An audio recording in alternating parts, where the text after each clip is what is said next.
ఆత్మీయ బంధుమిత్రులకు నమస్సుమాంజలులు. మనమందరం కలిసి ఆత్మజ్ఞానము గురించి విచారించి తెలుసుకుంటున్నాం. అందులో భాగంగా శ్రీ శ్రీ శ్రీ విద్యారణ్య స్వామి వారు రచించిన శ్రీ వేదాంత పంచదశి అని గ్రంథమును చదువుకుంటున్నాం. ఈరోజు శ్రీ వేదాంత పంచదశిలో మరో శ్లోకం గురించి తెలుసుకుందాం. ముందుగా జన్మనిచ్చిన తల్లిదండ్రులకు, అక్షర భిక్ష పెట్టి జ్ఞాన జన్మను ప్రసాదించిన గురుదేవులకు, ఇంటి ఇలవేల్పు శ్రీ వెంకటేశ్వర స్వామి పాద పద్మములకు సాష్టాంగ ప్రణామాలు సమర్పించుకుంటూ గ్రంథంలోకి ప్రవేశిద్దాం. శ్రీ శ్రీ శ్రీ విద్యారణ్య స్వామి వారు రచించిన శ్రీ వేదాంత పంచదశి అను గ్రంథములో 4వ శ్లోకము. తథా స్వప్నేత్ర వేద్యంతు న స్థిరం జాగరే స్థిరం తద్భేదో తస్తయో సంవిదేక రూపాన్ అభిద్యతే. శ్లోకము మరొకసారి. తథా స్వప్నేత్ర వేద్యంతు న స్థిరం జాగరే స్థిరం తద్భేదో తస్తయో సంవిదేక రూపాన్ అభిద్యతే. ఇప్పుడు శ్లోకము యొక్క తాత్పర్యము.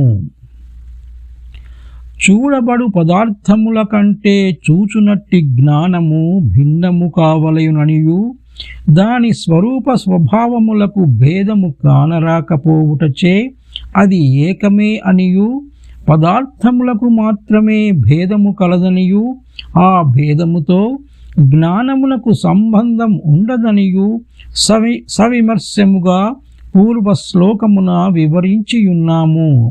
ఈ సిద్ధాంతము జాగ్రత్త అధ్యావస్థల మూడింటిలో దేనిని బట్టి చూచినను సరిపడును. సుషుప్త వ్యవస్థను అటుండనిండు. జాగ్రత్త స్వప్నములు మాత్రము సమానములే. ఈ 2 అవస్థల యందును అనేక పదార్థములు పరస్పర భిన్నములుగా స్వరూపములతో కానవచ్చుచున్నవి అనుట అనుభవ సిద్ధమే కదా. కావున జాగ్రత్తవస్థయందువలనే స్వప్నావస్థయందును పదార్థములు మాత్రమే భిన్నములు గాని జ్ఞానము భిన్నము కాదని నిర్వివాదముగా గ్రహింపవచ్చును. ఇట్లు చెప్పినచో ఇది స్వప్నావస్థ, ఇది జాగ్రత్తవస్థ అను భేద వ్యవహారము ఏమి కారణమున గలుగును? దృశ్య పదార్థములకును ద్రష్టయగు జ్ఞానమునకును స్వభావము ఒక్కటియే కదా.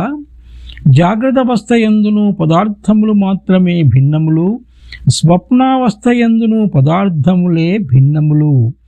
జాగ్రత్తవస్థ యందును జ్ఞానము ఏకరూపము, స్వప్నావస్థ యందు అది అట్టిదియే కదా అని చెప్పెదవేమి వినుము.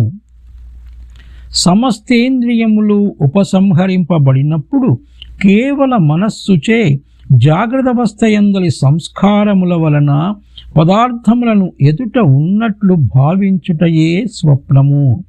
ఇది ఏ కళ. ఈ కళయందలి పదార్థములకు సంకల్పమే స్వరూపము.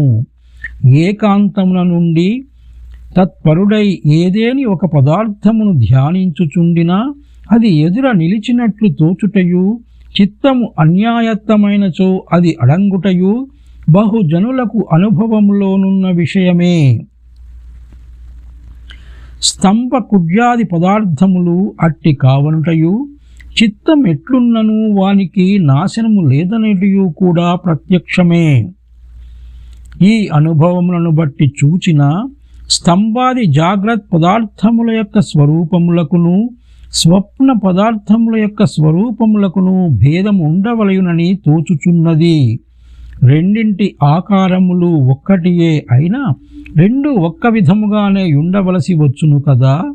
కావున స్వప్నమునందలి పదార్థములు అస్థిరములు. వానిని కాలాంతరమునందు చూచుటకు వీలు లేదు. ఒకనాటి కలయందు కలిగిన సంకల్పమే మరియొక నాడును కలగవచ్చును అని సాధించినను సంకల్పములు క్షణికములగుటచే అప్పటికప్పుడు కొత్త పదార్థము తోచుచున్నది అనియే చెప్పవలేను కాని మొట్టమొదటి పదార్థమే అంతవరకు నిలిచియున్నది అనుటకు వీలు లేదు కదా.